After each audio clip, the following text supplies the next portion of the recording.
ముఖ్యమంత్రి రేవంత్ రెడ్డిపై బీఆర్ఎస్ నేత బాల్కా సుమన్ చేసిన వ్యాఖ్యలని కరీంనగర్ ఎంపీ బండి సంజయ్ ఖండించారు. సీఎం స్థాయిలో ఉన్న వ్యక్తిని బీఆర్ఎస్ నాయకుడు చెప్పుతో కొడతా అనటం సిగ్గుచేటని వ్యాఖ్యానించారు.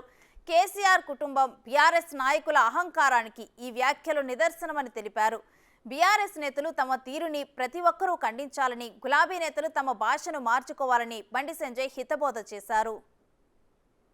ఒక ముఖ్యమంత్రి స్థాయి వ్యక్తి ముఖ్యమంత్రి అనేటువంటి ఆ చైర్కు గౌరవం ఇవ్వాలి. మనం ముఖ్యమంత్రి చైర్కు గౌరవం ఇవ్వాలి. మనం దానిలో ఎవరున్నా కూడా. కానీ ముఖ్యమంత్రి స్థాయిలో ఉన్నటువంటి ఒక వ్యక్తిని బీఆర్ఎస్ పార్టీ నాయకుడు చెప్పుతో కొడతా అనడము ఇది ఇంతకంటే సిగ్గుచేటి కూడా కాదు. ఇది పూర్తిగా వాళ్ళ అహంకారాన్ని బీఆర్ఎస్ పార్టీ ఆ నాయకత్వం యొక్క ఆ కుటుంబంతో పాటు ఆ నాయకులకు అహంకారమైనటువంటి భావజాలాన్ని బయటకు వస్తుంది. ఇది కరెక్ట్ కాదు. దీన్ని ప్రతి ఒక్కరు ఖండిస్తున్నారు. ఈ భాష మార్చుకోవాల్సిన అవసరం ఉంది. ప్రజలను ఇబ్బంది పెట్టినప్పుడు, ప్రజలు ఇబ్బందిలో ఉన్నప్పుడు నేను మాట్లాడదాను, కానీ చెప్పుతో కొడతాననేది ఇది కరెక్ట్.